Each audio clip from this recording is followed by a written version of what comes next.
Olá! O convidado do programa de hoje é um libanês que chegou ao Brasil aos 16 anos de idade. Com as economias que sua mãe havia trazido para começar a vida em um novo país, abriu uma pequena confecção.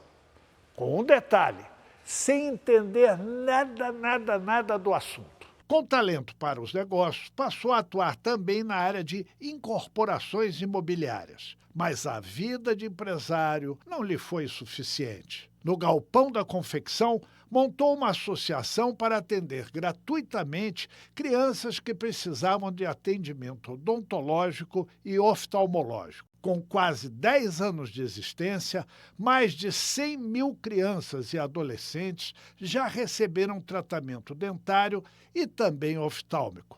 Vivian de Picciotto é quem mostra, a partir de agora, a cara para o Brasil. O que mais me encantou quando eu cheguei no Brasil foi o Brasil. Era a terra da esperança. Passei dificuldade. Não vou me falar que não, mas graças a Deus eu ultrapassei elas e jurei para mim mesmo, quando tiver melhor de vida, que eu vou retribuir a esse país maravilhoso que me acolheu, que é o Brasil.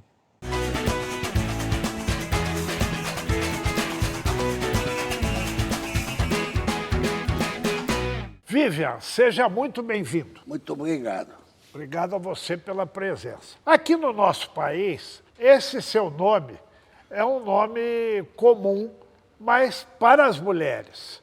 O fato de você ter vindo para cá e ter esse nome criou algum embaraço para você, alguma confusão? Você precisou explicar, olha, eu sou o senhor Vivian e não a senhora Vivian. Verdade, já aconteceu várias vezes de me chamar Viviane. Aí eu falava não, Vivian. Mas como Vivian? Vivian não é nome de mulher? Viviane? Eu falei não. E passei a me chamar durante 10 anos de Vitor. Agora, depois de muitos anos na associação, o pessoal me chama Vivian. O senhor nasceu em Beirute, no Líbano, onde a sua família vivia, uma família de judeus. Nas primeiras décadas do século XX, o Líbano era um país árabe com muitos judeus e que viviam em perfeita harmonia, cristãos, muçulmanos e tal. Como é que foi sua infância lá no Líbano? Não teve muita infância, não. Eu perdi meu pai quando tinha 1 ano. A senhora, minha mãe, morava numa casa, num apartamento, que tinha 7 quartos. E ela alugava os quartos para professores. Com isso, ela conseguiu nos criar. E quando o senhor veio para o Brasil, como estava a situação no Líbano? E depois, quando a sua mãe e seu irmão também deixaram o país, por que a escolha do Brasil?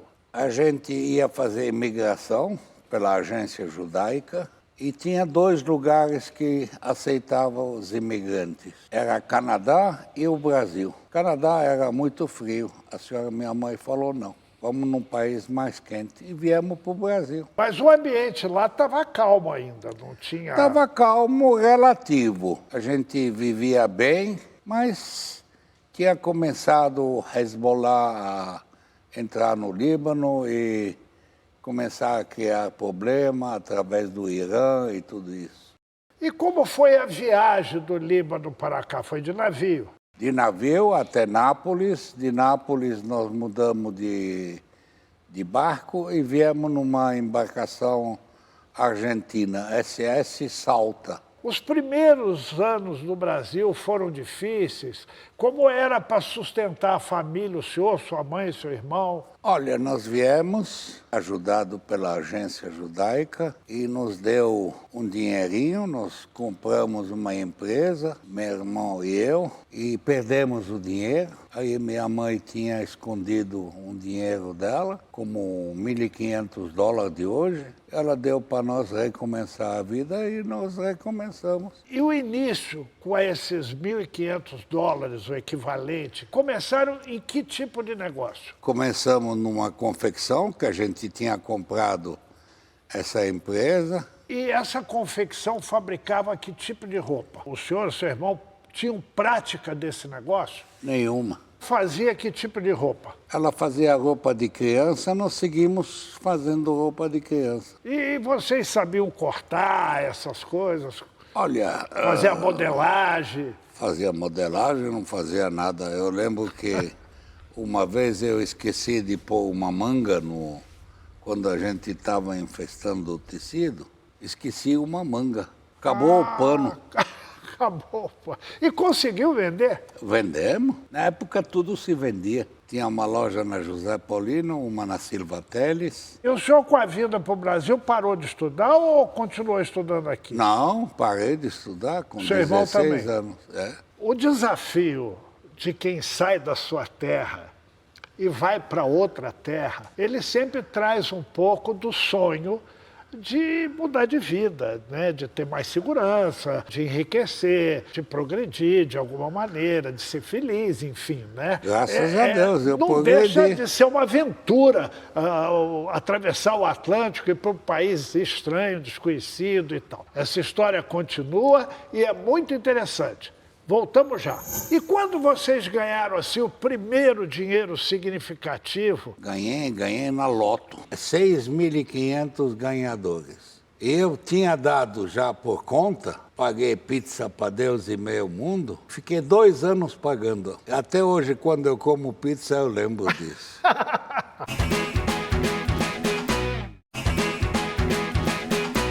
Estamos de volta com Vivian de Picciotto, empresário e criador de uma associação que presta atendimento odontológico e oftálmico gratuito às crianças paulistanas. O senhor contava da sua rotina pesada de trabalho na confecção, nas 2 lojas e tal.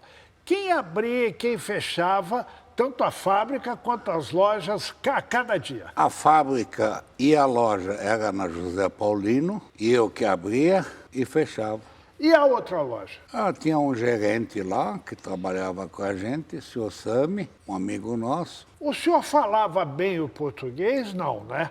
E Falava que aprendeu rápido. Aprendi o português antes de vir para o Brasil. Lá já no Líbano.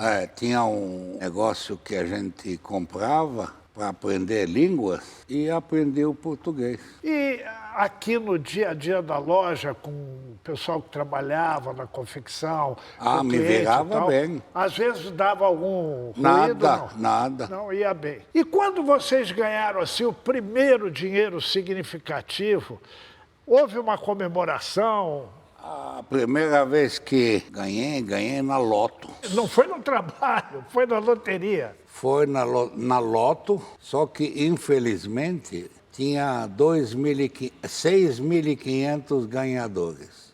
O senhor ganhou junto com um monte de gente, dividiu o dinheiro. Eu tinha dado já por conta, paguei pizza para Deus e meio mundo e fiquei devendo. Na pizzaria? Na pizzaria. E fiquei 2 anos pagando. Meu Deus! Até hoje, quando eu como pizza, eu lembro disso. Como o senhor conheceu a sua esposa, com quem ficou casado por 45 anos? 45 anos. Com a mesma esposa. Mulher. Pois então. Como é que o senhor conheceu? Como é que formou a família? Vieram os filhos? Eu conheci ela, que ela estava na Avenida Angélica. Ela estava andando com a babá dela, bonita, tinha 15 anos. Quando eu olhei, ela era tão bonita, meu Deus do céu. Tinha olhos grandes, bonita. O nome dela é Paula, até hoje é muito bonita. E aí o senhor olhou e disse, é ela? É ela, amor à primeira vista. E como é que foi para se aproximar? O senhor falou que ela estava com a babá, ela era novinha. O senhor tinha quantos anos? 28, 29 anos. Pois é, bem mais velho, né? E como é que foi para aproximar, para começar o namoro? Comecei a olhar, esperava ela. E a babá não ficou desconfiada? E os pais dela? Os pais dela perguntaram quem eu era, aí eles falaram que é família boa, é decente. E aí autorizaram o namoro? Aceitaram o casamento. Era um sefaradi de Beirute casando com uma egípcia. Tiveram quantos filhos? Tivemos dois, Dois. Patrick e a Flávia. E o senhor, depois das confecções, o senhor enveredou por outro ramo de negócios. Qual foi esse ramo? Eu comecei a entrar em corporações imobiliárias no Guarujá, até fez um edifício Paola, o nome da minha esposa. Depois veio a pandemia. Os seus filhos, eles foram para o mesmo caminho da confecção, do setor imobiliário, não? Não. Minha filha casou aqui com a família Terpins, que são os donos das lojas Marisa. E o seu filho? Meu filho, eu não queria que ele morasse no Brasil, porque aqui o futuro dele não era muito bom. Aí eu falei para ir para os Estados Unidos, ele foi. E deu certo. Deu certo. O senhor estava dizendo que o negócio imobiliário ia bem e, de repente, veio a pandemia. A pandemia deu um tropeção no negócio imobiliário, não? Deu. Aí eu consultei um rabino meu, ele falou que vai melhorar. É só segurar a barra que vai melhorar. E o senhor fez isso? Eu segurei a barra, não vendi nada, e, ao contrário, comecei a comprar. E passando a pandemia? Começou a divertir a reaquecer o mercado.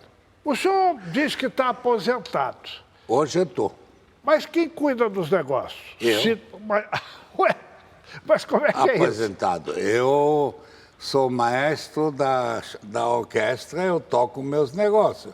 Eu tenho negócios aqui, eu tenho negócio a clínica, tenho a associação de oftalmologia, eu tenho armazéns aqui, alugados, e tenho negócio nos Estados Unidos. Então, depois de ter sido bem-sucedido nos negócios, o senhor resolveu investir numa outra área, que é a área social, a área do voluntariado, de ajudar as pessoas. E o senhor criou uma associação que presta atendimento odontológico e oftálmico às crianças. Como se chama essa entidade e como ela atua? Mas isso o senhor vai responder depois do intervalo. Voltamos já já. Olha, eu sou uma pessoa, em geral, optimista. Eu vejo o copo a partir de cima que vai transbordar para o lado bom. Tem que enfrentar todo dia. Não pode desistir. Não, desistir jamais. Eu queria que o senhor desse um recado para todos nós, para mim e para os nossos telespectadores, do que significa estar vivo.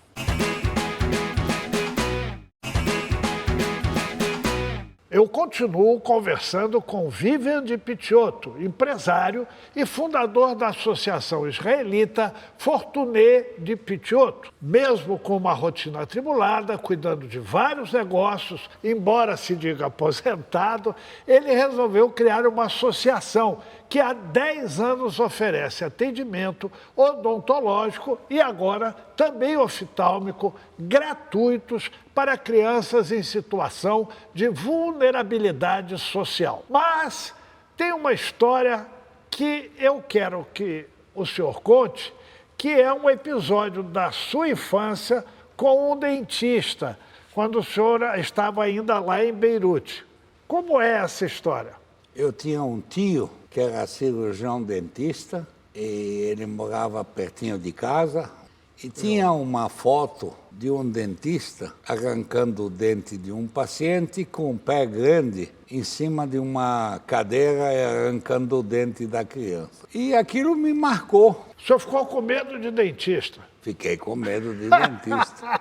Muito tempo depois, o senhor é já aqui no Brasil, já maduro, cria uma entidade para colocar dentistas atendendo as crianças, né? Nós atendemos, nos últimos 8 anos, 100 mil atendimentos. 100 mil? Dá uma média de 12 mil, 13 mil por mês. E são crianças de 2 a 17 anos, é 2 isso? 2 a 18 anos. Uma parte é grátis e uma parte é cobrada um valor simbólico. Simbólico. Mas eu queria que o senhor contasse o início disso tudo.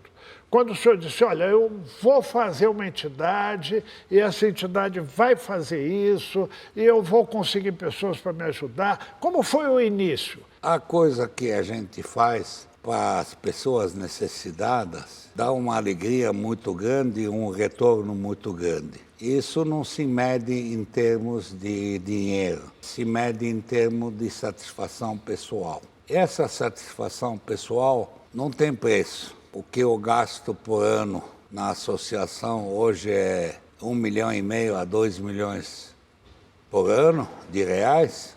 Graças a Deus me dá muita satisfação. Como foi o início? O senhor disse, vou montar uma entidade. O que moveu o senhor? Qual foi o espírito? Aí eu chamei 2 amigos meus dentistas, que eram meus dentistas, que me atendiam, doutor Todescan e doutor Botino, pedi o aconselhamento deles e nós estamos lá, até hoje. A instituição tem o nome da senhora, sua mãe. Foi ela que motivou o senhor? No Líbano, em Beirute, ela sempre fazia o bem, dando leite para as crianças. E quando no Líbano ela ia atrás de dinheiro, as pessoas atravessavam a rua para não pegar a dona Fortuné, porque ela era chata. Ela corria atrás das doações. E quando, graças a Deus, eu tive sucesso aqui, eu fiz essa associação. É uma forma do senhor também agradecer Retribuir a que Deus o Brasil lhe ofereceu. e ao Brasil o que ele me ofereceu de bom. Por que o senhor escolheu exatamente a odontologia?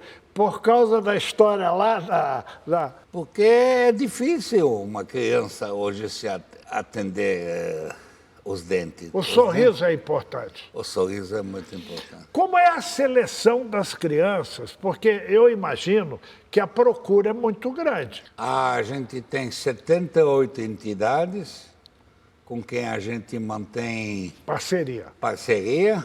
Então a gente seleciona. E é quem precisa mesmo. Quem precisa. E recentemente passaram também a prestar um serviço oftalmológico, né? Além do odontológico. Há muita demanda também, igual a busca pelo dentista também? É mais difícil do que dentista, porque dentista tem muito no mercado. Eu contratei uma conhecida minha, doutora Lígia, e ela está trabalhando comigo. Então, agora, a criança vai, faz o exame, o médico receita o óculos, ela tem dinheiro para comprar o óculos? Nós compramos os óculos. Ah, além da consulta, vocês dão o óculos. Eu comprei o maquinário, ela vê se tem deslocamento de retina, se tem pressão de óleo, se tem miopia, hipertromia, astigmatismo, tudo, e nós fazemos. Eu soube que os profissionais, tanto os dentistas quanto os médicos, não são voluntários. São pessoas contratadas e que recebem um salário, é isso? Exato. Por que isso? Porque geralmente essas entidades buscam parcerias assim, olha, venha na sua hora de folga, ajude e tal. Mas acontece que quando é grátis, a pessoa fica com preguiça. Pode vir um dia, bebeu no outro dia, não vem. Então eu prefiro pagar. Para atender bem as crianças e os adolescentes. Para atender, ninguém falta. A associação tem um nome israelita. O senhor é judeu. Uma curiosidade me chamou a atenção. A diretora da associação, a doutora Nádia, ela não é judia, pelo contrário, ela é árabe. Árabe de Ramallah. Como é que é essa convivência? A minha convivência com a doutora Nádia é das melhores. O senhor é judeu? E nós atendemos todas as religiões. Não, sim. Tem gente que vem de véu lá. De burca? De burca quase. Tem gente que vem de kippá, de chapéu. Tem boliviano. Tem de toda a raça. Exatamente o que eu ia lhe perguntar e vou lhe perguntar. O senhor é um judeu que veio para o Brasil, imigrante, trabalhou, sofreu, deu certo, faz um trabalho social importante. Como o senhor está vendo o mundo nesse momento? Tem guerra na Síria, tem guerra na Ucrânia, tem guerra em Israel. como é que o senhor está vendo o mundo? Como é que é esse mundo? O seu era um mundo calmo, tranquilo, mais ou menos, pelo menos. Mas agora não, esse mundo efervescendo. Como é que o senhor se sente vendo tudo isso? Olha, eu sou uma pessoa, em geral, optimista. Eu vejo o copo, a parte de cima, que vai transbordar para o lado bom. Então, tá difícil, tá? Tá complicado, tá? Tá complicado no mundo inteiro, tá? Tem muito antissemitismo? Tem. E assim em diante. Mas a vida segue e nós vamos fazer até onde dá. Até onde der. Ou seja, tem que ter coragem e tem que enfrentar. Tem que enfrentar todo dia. Não pode desistir. Não, desistir jamais. Aliás, por falar nisso, né, o senhor que é aposentado, trabalha bastante nas suas empresas e ainda faz um trabalho social bem importante que lhe ocupa. Eu soube que o senhor está aprendendo alemão, é verdade? É verdade. Eu falo 7 línguas. Quais? Eu falo francês, inglês, português, espanhol, italiano um pouco. E agora Hebraico. Hebraico. Árabe. E agora estou aprendendo alemão. Telefonei hoje para o meu professor que eu vou retomar as aulas. Olha aí. Só que alemão é danado, é difícil. Então, antes da gente terminar esse papo, eu queria que o senhor, do alto dos seus 80 anos bem vividos, eu queria que o senhor desse um recado para todos nós, para mim e para os nossos telespectadores, do que significa estar vivo. Estar vivo enquanto tem vida, tem esperança, diz a Torá.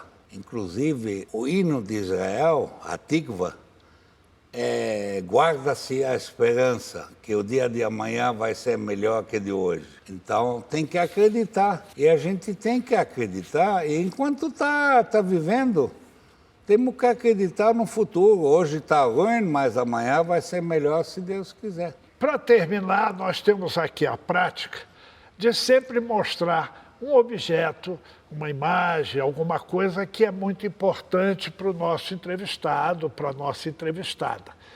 E eu tenho aqui, o senhor trouxe esta imagem que eu sei que lhe é muito cara. Fale um pouquinho. Ela que é a orientadora de tudo. Minha mãe, Dona Fortuné. Por isso que a associação está em nome dela. Ela que inspirou tudo que o senhor faz, tudo que o senhor fez e tudo que o senhor fará ainda por nós. Ela que é a fonte inspiradora de tudo. E faleceu em 85, faz 39 anos. Muito bem. Eu quero agradecer muito a sua presença. Felicidade. Eu quero lhe convidar para conhecer a nossa associação. Vou lá. Viviane de Picciotto dividiu hoje a sua história com a gente. Semana que vem tem mais.